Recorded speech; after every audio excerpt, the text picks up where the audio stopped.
Ang mabuting balita ng Panginoon, ayon kay San Juan,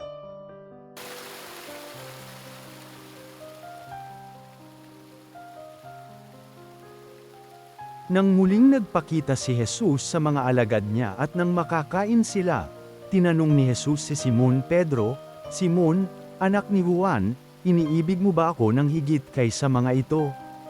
"Opo, Panginoon, nalalaman ninyong iniibig ko kayo," tugon niya.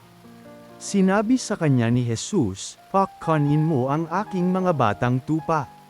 Muli siyang tinanong ni Jesus, "Simon, anak ni Juan, iniibig mo ba ako?" Sumagot si Pedro, "Opo, Panginoon, nalalaman niyong iniibig ko kayo." Ani Jesus, "Pangalagaan mo ang aking mga tupa." Pangatlong ulit na tinanong siya ni Jesus, "Simon, anak ni Juan, iniibig mo ba ako?" Nalungkot si Pedro, sapagkat makaitlo siya tinanong, "Iniibig mo ba ako?" At sumagot siya, "Panginoon, nalalaman po ninyo ang lahat ng bagay, nalalaman ninyong iniibig ko kayo." Sinabi sa kanya ni Jesus, "Pakkanin mo ang aking mga tupa."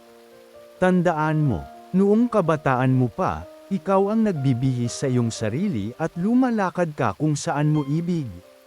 Ngunit pagtanda mo, iuunat mo ang iyong mga kamay at iba ang magbibihis sa iyo at dadalhin ka kung saan hindi mo ibig.